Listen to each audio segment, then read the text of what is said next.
सर्वेभ्यो नमो नमः। भवतां शमेषाम् आदरणीयानाम् आचार्यचराणां गुरुजनवृन्दानां काव्यामृतम् इत्यस्मिन् आमुखपटले हार्दं स्वागतम् अभिनंदनं च वर्तते।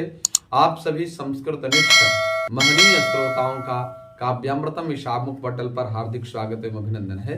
मित्रों, आज हम लोग गोस्वामी तुलसीदास प्रणीत रामचरितमानस के चिंतनात्मक अध्ययन में पुनः प्रवर्तित होने जा रहे हैं। हम लोगों ने पूर्व दिवस में श्रवण किया था, महाराज मनु जी 6 वर्ष जल का आहार करते रहे और 6,000 वर्ष जल का आहार करते रहे और 7,000 वर्ष वायु के आधार पर रहे। फिर धीरे धीरे उन्होंने वायु का आहार लेना भी बंद कर दिया। केवल एक निष्ठा से भगवान का निरंतर स्मरण करने पर भगवत प्राप्ति होती है और जो शरीर उनका कृष्ण हो गया था वह पुनः हृष्ट पुष्ट हो जाता है। सुनु सेवक सुर तरु सुर धेनु विधि हरि भर बंदित पद रेनु सेवत सुलभ सकल सुखदायक प्रणत पाल सचराचर नायक सुनु सेवक सुर तरु सुर धेनु। हे प्रभु सुनिए, आप सेवकों के लिए करें सेवक सुर तरु। सुर तरु अर्थात सुर माने देवता, तरु माने वृक्ष, तो देव वृक्ष कहा गया कल्प वृक्ष को। तो आप भक्तों के लिए, सेवकों के लिए कल्प वृक्ष के समान है और सुरधेनु अर्थात कामधेनु नंदनी के समान है। विधि हरिहर बंदित पद रेणु, आपकी चरण रज की वंदना हरि अर्थात भगवान विष्णु, हर अर्थात भगवान भोलेनाथ, बंदित पद रेणु तो भगवान ब्रह्मा विष्णु महेश ये तीनों लोग आपकी चरण कमलों की रज की वंदना करते हैं। सेवत सुलभ सकल सुखदायक प्रणत पाल सचराचर नायक, आपकी सेवा करने में सुलभ है, आप सेवा करने में सुलभ हैं तथा सुखों को प्रदान करने वाले हैं और आप शरणागत के रक्षक और जड़ चेतन के स्वामी हैं।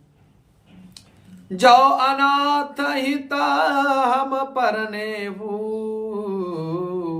तो प्रसन्न हुई यह बर देहु जो स्वरूप बस शिव मन माही जेहि कारण मुनि जतन कराही। हे अनाथों के नाथ, हे अनाथों के कल्याण को पुष्ट करने वाले, हम लोगों पर यदि वास्तविक आपका स्नेह है तो प्रसन्न हुई यह बर देहूं क्या जो स्वरूप बस शिव मन मानी। आपका जो स्वरूप भगवान शिव के मन में बसता है और जेहि कारण मुनि जतन कराही, और जिस कारण से, जिस स्वरूप की दर्शन लालसा के कारण मुनिजन यत्न करते हैं, हम उस स्वरूप को प्राप्त करना चाहते हैं, उस स्वरूप को देखना चाहते हैं। जो भुषुंडी मला मानस हंसा अगुण सगुण सगुण अगुण सगुण अगुण जही निगम प्रशंसा देखई हम सो रूप भरि लोचन कृपा करऊं प्रणतारति मोचन। जो काकभुषुंडी जी के मन रूपी सरोवर में विहार करने वाला स्वरूप है, जो विहार करने वाला हंस है और सगुण निर्गुण कह करके वेद जिसकी प्रशंसा करते हैं, हे शरणागत दुखों को मिटाने वाले, कष्टों का हरण करने वाले, मनोवांछित फल को प्रदान करने वाले, प्रभु ऐसी कृपा कीजिए कि हम उसी रूप को नेत्र भर करके देखें। दंपति वचन परम प्रिय लागे मृदुल विनीत प्रेम रस पागे। भगत बक्षल प्रभु कृपा निधाना, विश्ववास प्रगटे भगवाना। राजा रानी के कोमल विनय युक्त वचनों को सुन करके, जो कि प्रेम रस से संलिप्त थे, ऐसे प्रेम पाश में बांधने वाले अपने वचनों के द्वारा, हरि के मन को आकृष्ट करने वाले वचनों के द्वारा, बहुत ही प्रिय शब्दों के द्वारा भगवान से विनम्रता पूर्वक अपनी मनोदशा को अभिव्यक्त किया मनु जी ने। तो भक्त वत्सल कृपा निधान, संपूर्ण विश्व के निवास स्थान, या समस्त विश्व में जो व्यापक हैं, सर्व समर्थ भगवान प्रकट हो गए। नील सरोरुह नील मणि, नील नीरधर श्याम,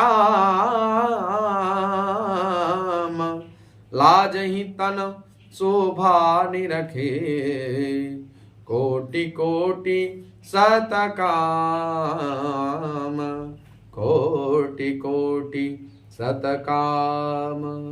नील अर्थात नीले कलर का, सरोरुह अर्थात कमल, मन नीले कमल के समान। नीलमणि, नील माने नीला और नीले जल युक्त मेघ के समान। नील सरोरुह नीले कमल के समान। नीलमणि अर्थात नीलमणि, और नील नीरधर श्याम, और नीले कलर का जो नीरधर अर्थात बादल है, उस बादल के समान, मेघ के समान, कोमल प्रकाशमय और सरस श्याम वर्ण चिन्मय। लाजहि तन शोभा निरखी, कोटि कोटि सतकाम। सत सत अर्थात भगवान के इस दिव्य स्वरूप को देखने के बाद करोड़ों कामदेव भी उनके सामने फीके पड़ जाते हैं, अर्थात करोड़ों कामदेव भी लजाने लग जाते हैं, माने कामदेव से करोड़ों गुना सुंदर हैं, ये कहने का भाव है। आशा है आप लोग लाभान्वित हो रहे होंगे। हरि कथा, श्री राम कथा का चिंतन एवं स्वाध्यायात्मक प्रवृत्ति में प्रवृत्त होने के लिए हमारे चैनल काव्यामृतम को जरूर सब्सक्राइब करें। पुनः आप सभी लोगों का हार्दिक